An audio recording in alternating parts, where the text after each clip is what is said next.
Well, hello there. What's going on, buddy? Can you hear me okay? I can. Can you hear me? Yeah, I can hear you. All right, cool. Is there any background noise coming through? Because I don't have my headphones on. No, not at all. What about me? All right, cool. You good? So, let's see here. I'm going to do the intro bullshit, but just so that people have a teaser, today we are going to have our typical ultra nerdy talk about growth hormone, specifically your new book and how fantabulous it is. Thanks, buddy. Like, subscribe, and share the shit out of this. Spread it like herpes. Speaking of herpes, I'm a medical doctor. If you want me to be your doctor, click the link in the description box. Click the consult option, which is the top option. I can order you blood work. I can read your blood work. I can treat you as a normal HRT clinic would treat you. I also do coaching. My Apex Coaching is the business that Dr. Krita Dodson and I co-own, that we will do your nutrition, your training programming. I will handle all your medical stuff. It's the only place where you can get medical care and coaching in one place, and you have two doctors. It's the best deal in town. You can't beat it.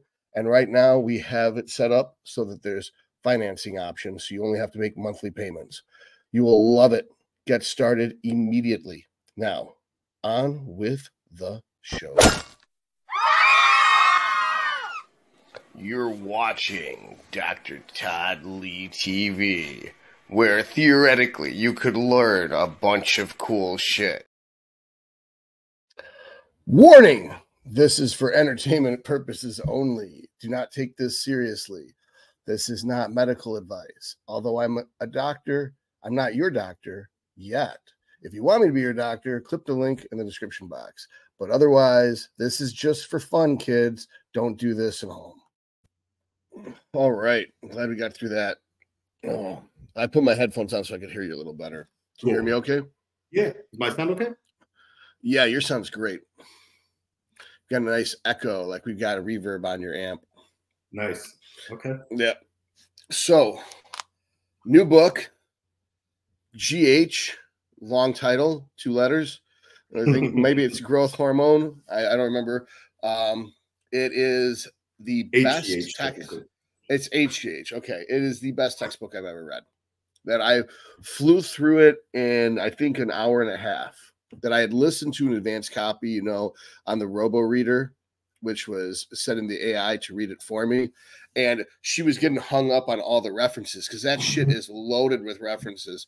You back up your 90 pages of text with, I think, 200 or 300 studies.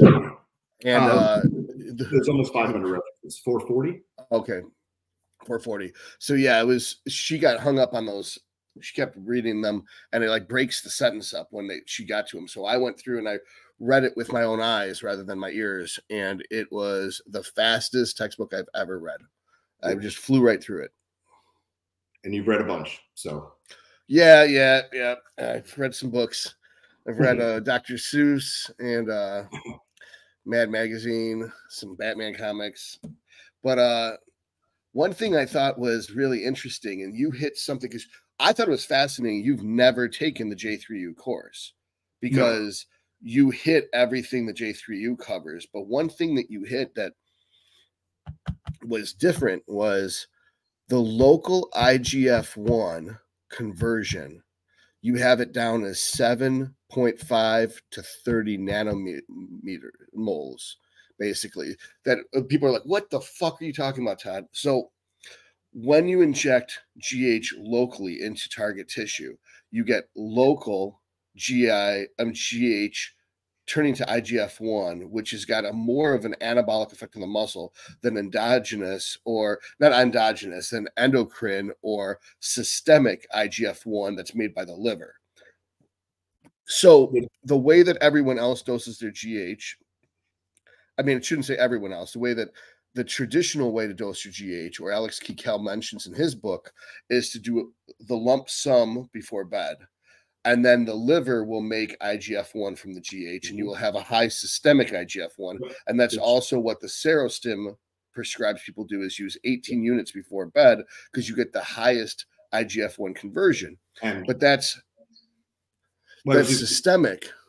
And the Serostim with HIV is also used in the bolus dose like that, also to get cortisol down. I see. Okay. And then the thing is, sick people. So we want the cortisol to be as low as possible, and we want the biggest IGF response rate. It even says in the Serostim booklet that the majority of the effects from Serostim are going to be mediated by IGF-1. Like they're well aware that they're not getting a ton of GH effects out of it, and also blood sugar control. I think you and I talked about that, right? So we saw in children when they need growth hormone, they have better glycemic control when it's used in the bolus at night versus during the day.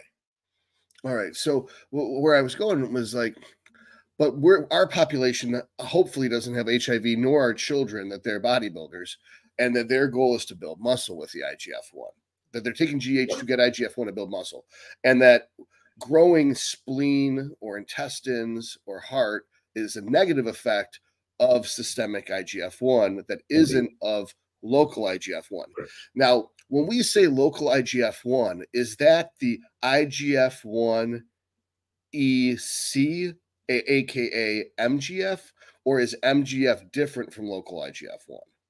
It's one of the localized. There's more than one. So okay, there's EA, E something, and EC are the three different. And people are like, "What's that?" And it's like, well, the gene has introns and extrons, and not all the exons are used for every protein. There's three different patterns, and I believe EC, IGF-1 EC, is also known as MGF, and there's a fight between academics because they don't like the term MGF, although MGF is caused locally by mechanical tension on the tissue.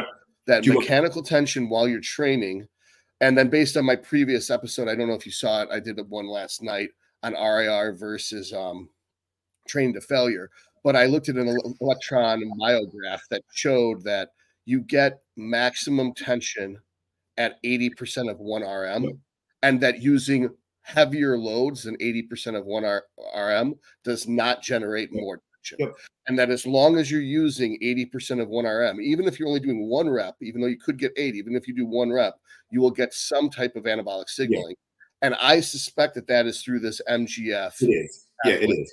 So, and that's to back up a second. So you're talking about mechano, just for the audience. So you're talking about mechano growth factor. So mechano growth factor is basically the chemical signal that responds to mechanical tension when you lift, right? And I think the 80% comes from the fact that there's 5 effective reps in a set, right? Right, and that video I kind of went through that, and they just proved this. They basically figured out that it's actually not 5, but the 5. There's a huge steep drop off after 5 for sure. But my point was that's probably why it's 80%, right? Because if it's 100% of your 1 rep max, you're getting 1 rep, and 1 rep there's not enough effective reps, right, to stimulate growth. So that's like someone who just does 1 rep maxes is probably not going to grow.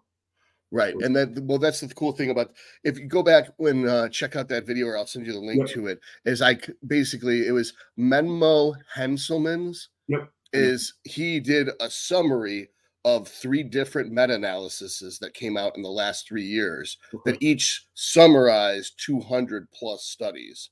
Cool. And you can actually overlay the graphs for the electromyograph, the RIR graph, and which fibers are activated.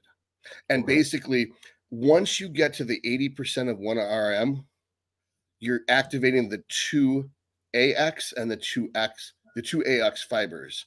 And then once the 2X fibers are kicking in, there's already enough of a neurological stress that it starts to turn down the electrical signaling through the muscle, making the reps 8 RIR through 3 RIR the actual strongest contraction reps. And that if you wanted to squeeze the most out of a whole workout, not one set, but if you want to squeeze the most out of your whole workout, the sweet spot is between 5 RIR and 3 RIR.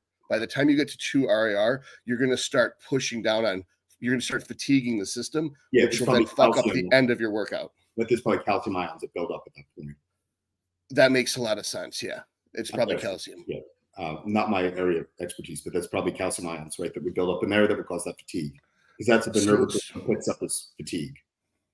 We should do another episode just about that. But back to the endocrinology of it is, it looks like the MGF is activated when we're dealing with 80% of a 1 RM or more.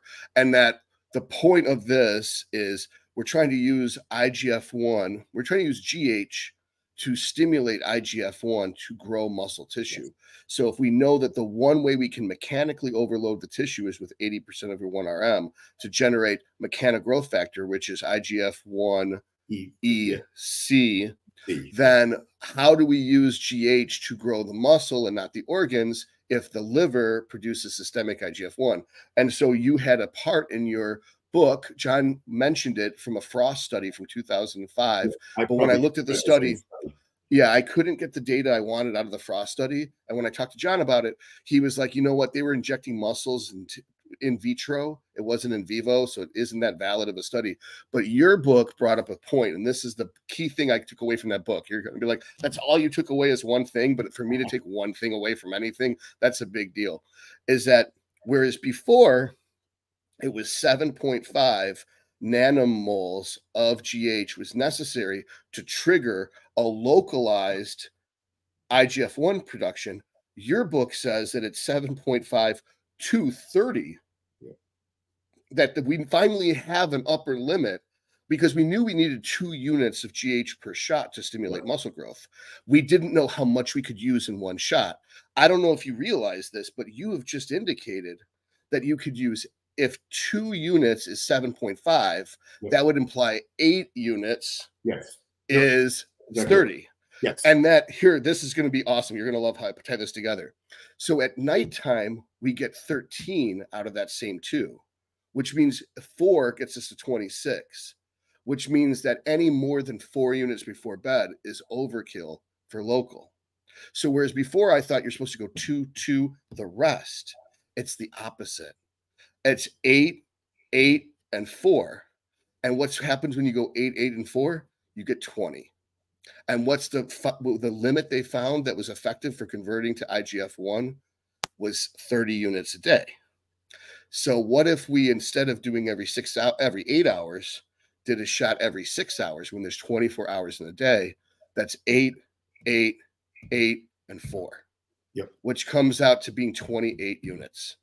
Which means it's almost exactly the 30 units that was how much the maximum effect was. We always knew what the maximum effect was, 30 units of GH a day. And we always knew the minimum was 2 units per shot, but we never knew what the maximum per shot was.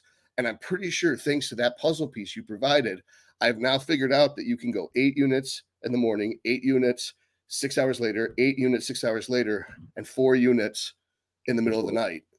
And then you will get the maximum load of 28. And a lot of people are like, this is esoteric. Who gives a fuck? Like, what the fuck? Who's going to spend 30 units? Who's going to buy GH at 30 units? It's like, well, if you get your GH for $1 a unit, it's the difference between having a steak dinner at a restaurant or buying a steak at a grocery store to get 20 more units of GH. That's why. It's like when you think of, if you think of GH as currency, not dollars, but everything's measured in GH, nothing's fucking worth it, because nothing's as good as GH. Yeah, I agree with that. Yeah, I mean, that's really cool that helped you come to that. And do you agree with this? I mean, that you find any holes in this theory? That's where I was good with that.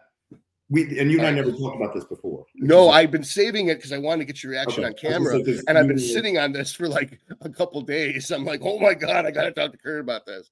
Yeah, I didn't realize that no one else had done that. I didn't realize that was a new.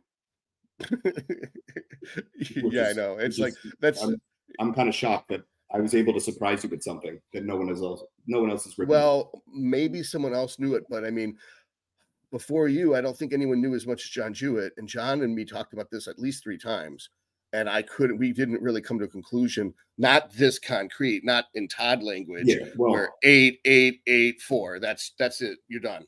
Yeah, but I probably have access to stuff that John doesn't have, right? And I probably have more time to spend on that stuff that he doesn't have. So, which makes us a great team. Totally. It's nothing to him. He's a great coach and a great teacher. Right.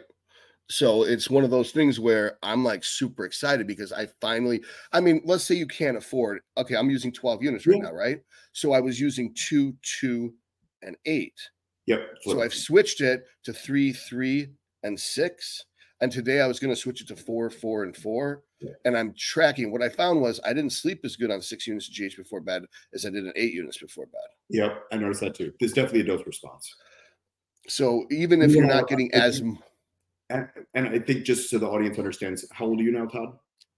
44. Okay, so I'm 47. So I think for relevance too, our age plays a role there, right? Because we're not young. So like a 20-year-old is probably not going to notice as much sleep benefit as you and I would get from it. Right. Right. I mean, my recent thing for me.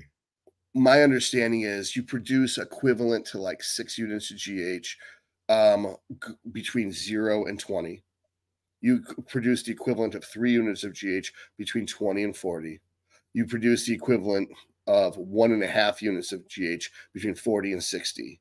Yep. And you produce next to no GH after 60. And people are like, and I'm like, this is something that young people won't understand, but that's why you are growing until you're 20. You're slowly aging between 20 and 40. No appreciable change because you're still at 3 units. After 40, you start falling apart real fucking quick. Really fast. And then after 60, it's a shit show. Yeah, and if your lifestyle is not conducive to not aging. Right. And so what I think the goal is, there's some magic number between 6 and 3, probably 4, that you can preserve your youth eternally. Yeah. And that there might be some mitochondrial breakdown. But there's other drugs out there that are also longevity drugs. That this isn't a panacea to aging, but it is probably that plus testosterone, maybe like 20 milligrams of testosterone, or 30 milligrams of testosterone a day with 3 to 4 units of GH a day would probably, that's cumulative between what your body's making and what you're supplementing. Anti-aging. Yeah. You're talking specifically anti-aging stuff. Right. And and that's the idea is, I think that although not everyone wants to be big and jacked, nobody wants to get old and wrinkly. Even if they say otherwise, no one wants it. No. And very few people want to be frail. Right. I think that there are probably some women who think being dainty and small makes them feel prettier, and that they actually think muscle's gross, but they sure as fuck don't want to have a wrinkled, leathery face. No. And they feel that way until they fall and they hurt themselves. Right. Assuming that they have the good idea of cause and effect and a mature, rational view of the universe. But, you know, I don't ever put anything on people like that. I always just work on the assumption that you got to do everyone's thinking for them. And hopefully they making sure that they think it's their own idea. Otherwise, you'll get pushed back. So that was the big thrust of course, the book has a plethora of information that everyone other than you, me, and John Jewett would find useful. But it's like there's tons and tons and tons of great information in this book. And every single person, man, woman, and child should read this book, because everyone over the age of 20 should be taking GH, at least in an appropriate dose to get their IGF-1 up to 300 or so. Yeah. I mean, I think the limitation for most people is going to be where they live, right? Like where I live, it's not written for anti-aging. So it's only used for HIV now. So, okay. So let's say you contact an HRT clinic. Let's say you came to me for HRT, and I write you a script to my Florida pharmacy, and we mail you GH from Florida.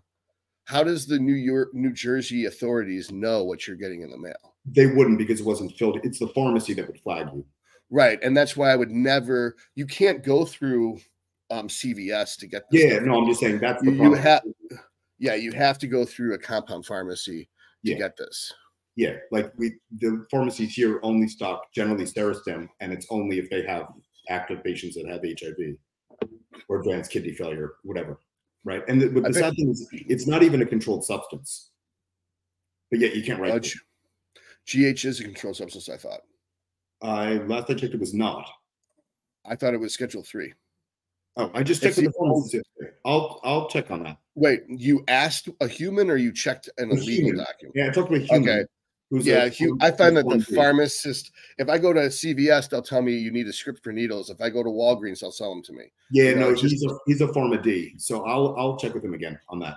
Okay, because I'm pretty sure that it is controlled. Otherwise, fuck, you can take it on an airplane and not have to worry about it.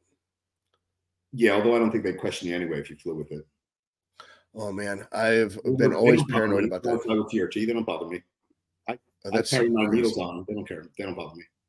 That's my favorite question is when TWA says, am I going to get stuck with uncapped needles? It's like, yes, I've booby trapped my bag so that I stick myself with uncapped needles. That's dirty use needles. Yeah, dirty. I make sure to like plug myself every heroin hole I've got with make sure I get some HIV going, and then I leave them in my bag so that you can stick yourself with them because I look like I have AIDS. You know, it's like, but I know it's just they have to ask everyone the same questions for fairness and blah blah blah. But I wish the world had more common sense. Jesus, I wish that was like I expected there to be more. Not pushback or a debate, but I didn't expect it to be right. You know, I expected there had to be something I was overlooking. It couldn't be as simple as if 2 units is 7.5, 8 should be 30, and 30 is still it's not excessive at that point. No. You can still benefit from 8 in the morning. Yeah, and I think that's kind of the common theme from our conversations. Right? Like every conversation I've had with you, we seem to arrive somewhere we arrive to the same point, maybe come from different angles, but you and I always seem to end up in agreement about these things. Which is nuts. Right? I mean, nuts. It's nuts. I mean, we probably talk to a mastermind for hours on the phone and we keep arriving at the exact same conclusion. Yeah, that's why I wanted to make sure I talked to you about this on camera, is because most of our conversations are gold. Everything we do. And we don't fucking record them. And then now it's like, let's record every conversation we have. All right. So I have, of course. Go on. I was like, we got other topics, but I want to do them in separate videos to keep each video separate because this is a GH video. I want to do advanced discussion GH. Yeah. So is there anything else you want to talk about with the GH? I was just, do you want me to back up and explain why the systemic is not, like, I think that I get asked a lot of questions, I'm sure, as do you, about just basic usage, and people misunderstand stuff, right? They're looking at their lab results, right, with the systemic, and that's not really an end all be all of really anything. Well, let's talk about that. So first of all, I only use testing GH to determine if their GH is real. Yep. Have them shoot 10 units, go 90 minutes later, get their blood drawn, and their GH shouldn't be 0.8, which is what it would normally be at that time of day. It should be 30.0 if it's as good as farm GH. Yeah. You know, if it's 36, it's Serostim. If it's 34, it might be genotropin. If it's anything higher than 0.8, then it's real GH. It's just not a lot of it, or it's heat cooked or something. So I have them test their GH to see if it's real. It's cheaper than sending it to the lab. It's just to test your own blood with the GH in your blood. But for determining whether the GH is working, I test E2 and I test IGF-1. Yep. Now, of course, the IGF-1 we're testing is systemic IGF-1, not local, but I'm using that as a proxy to make sure it at least is converting. It has to be elevated, yeah. I think so. Sorry, you can go on. I was going to say, so what do you have to say about, you know, because other people, I mean, John Jewett, Luke Miller, have told me that the systemic IGF-1 is not necessarily a good proxy to local. And I have a friend who shoots 18 units of GH and has a very high E2, but he only has a 200 systemic IGF-1. It's generally, like you said, it's generally a proxy to see if the GH is real, right? It's not always going to show what's converting, though, and it's not going to show necessarily what's autocrine. At that point, I'd probably look at thyroid markers too, just to see what's actually going on, not just E2.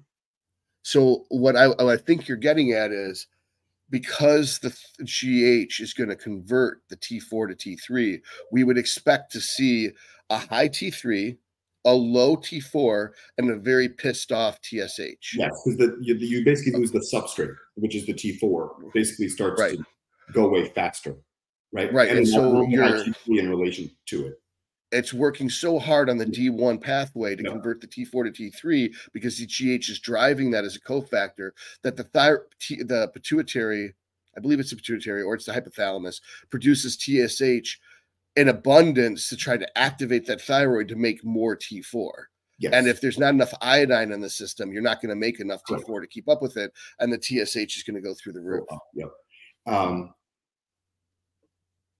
Yeah, and I think that again, those are just proxies, right, to determine. But one of the things I was speculating on is the old 192 Met, that the original version is possibly cheap. Again, I don't know what goes on in the black market, but I'm wondering if some of the stuff that's being sold out of China is 192, and it will still cause an elevation, but it's not going to convert correctly, right? And it also causes those local skin reactions. I don't know if you ever see that. I thought the L192 is more expensive to manufacture. No, that should be the cheaper one that was originally before it was Recombinant. Oh, I thought that the 192 was actually more expensive to manufacture, or it might be that 22 is more expensive to manufacture than 20. And so that they started making, there's no incentive to make the shit GH because the real GH is cheaper to make and it's actually more effective. Okay, I understood the opposite, but that's you. Well, it might be, you might be right. Maybe 192 is cheaper than 191, but 20 kilodaltons is cheaper than 22 kilodaltons. I just don't know whether. But that's not necessarily correlated, though, right?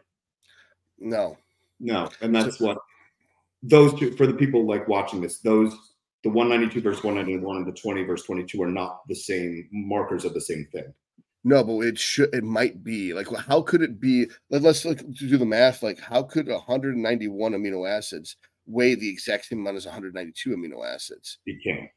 Right. So therefore, the 192 would have to be the 22 kilodalton, and the 191 would have to be the 20 kilodalton, since obviously you're not going to have more mass from less amino acids, unless you had stuff like all of them are arginines versus all of them are alanines. Yeah, but I mean, that's you're not how the structure is. The sequence, though, because then it's not GH anymore.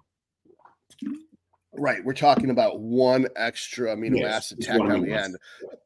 And then I don't even see how that would drive it up from 20 kilodaltons to 22 kilodaltons. Like, why would you get 10% load increase from a 0.5%? That's a good question. Amino acid increase. It doesn't. Yeah, I don't know. Yeah, it doesn't make any. None of it makes any sense. Like, why is there a 6 kilodalton, a 16 kilodalton that don't really do much? Why is it always 20 kilodalton? That's the one that's a good one. Because those are the two. I think those are the two that are mainly produced by the human body. Right, and that's what everyone do anything. We might just not know what they do. Right. For muscle growth, it's presumed, and this is what they determined was 20 kilodalton, 191 amino acid sequence, GH. The other question I never understood was, why does everyone say it melts if you leave it in a container? Like, it gets shipped from China over the ocean in a metal container that's not refrigerated, and it works just fine. So, like, why does it have to be refrigerated at the pharmacy? I don't believe that dry powder needs to be anymore. I think the original back in the day, once it's reconstituted, it does. But and I figured the reason why it needs to be refrigerated when it's reconstituted isn't because the GH molecule degrades; it's because bacteria grows in an aqueous media so quickly. Yeah. So it has nothing to do with potency. This theory that Chinese GH is GH, but it doesn't work right because it was hot on the container from China. It's like, there's this thing called winter. Like, in winter, that would mean that GH works better in winter than the summer because of the temperature of the container. No, because it would change your molecule. It would also change your molecule the other way, right? It would crystallize and stuff if it got frozen. Right. If you change the temperature, you change the physical property of the powder. You would have a visual change to the powder itself. It wouldn't, as an anhydrous powder, it wouldn't chemically change without physical change. No, you're right. And I don't know why the Chinese, like some of the Chinese stuff is not as strong. I don't have an answer to that. It might just be a lower milligram. I think it's just the blue tops. It's just the blue tops. I think the manufacturing, like when I get my stuff made, it's got a lab report that tells me what the percentage of purity is. And so if it's 98% pure versus 97% pure versus 99% pure, then it tells me how many milligrams of GH is actually in each container. And then I can multiply by 3 to figure out what the relative units are. So like, for instance, the Metatrope, like 121 is 13.84 units per container because it was a less pure batch than 116. 116 was 17 units per container. That's interesting. So because it was 99.6% pure, not 97.6% pure or something, that the process of making it is different. So I think with the blue top Chinese, it's like 50% pure, or it's like 22% pure. They did such a shit job of making it that they sell it with a different top. Because if it comes out really good, they put a black top on it. If it comes out pretty close to good, they put on a mauve top. And that's per brand. Like other brands, you could use a blue top for your top of the line brand. But conventionally, everyone has black tops as the top. Then there's gray tops. Then there's red tops. Then it's yellow. And then blues at the very bottom. It's kind of like karate belts. Yeah. Everyone knows what a black belt is. But the other ones, but the other ones, it depends on which school. Like some of them are. Yeah, it's like yellow, then orange, then green, then blue, then brown, then red, then black. So what would be the assumption then on Serostim? So I get Serostim from a pharmacy.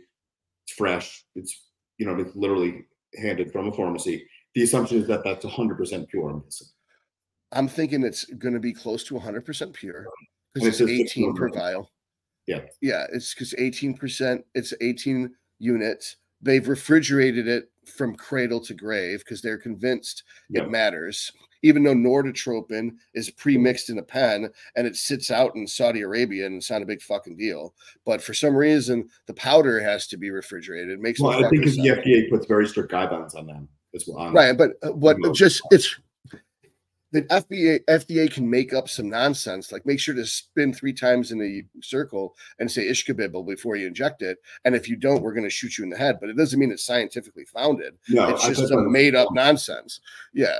So I think that with the Serostim, 10 units should generate 36 or something like that. It should be the Serostim should be the strongest. They've put in it what's mannitol, so it's diuretic. No, that's not in Serostim.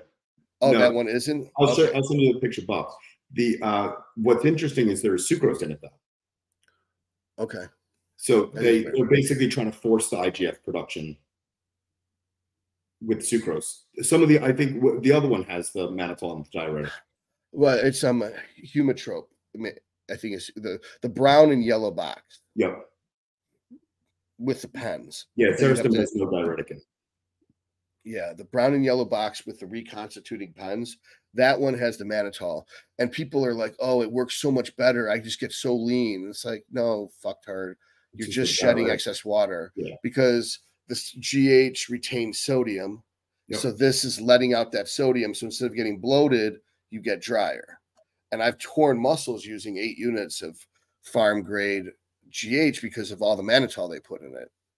It made you too dry. So Serostim does not do that. Yep. All right, that's good to know.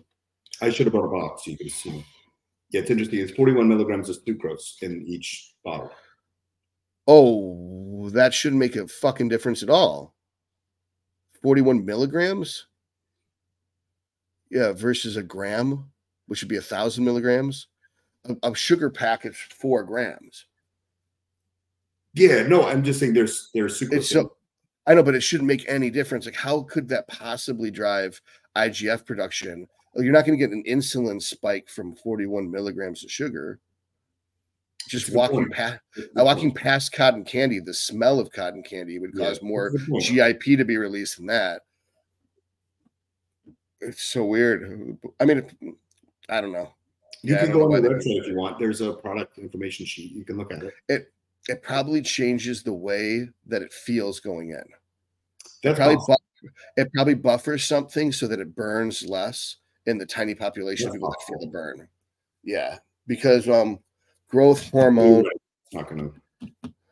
Huh? I guess you're right. It's not enough to cause an insulin response, really. Wow. All right. So I think that covers everything. here's something that people don't understand, and I'm not entirely clear on this either.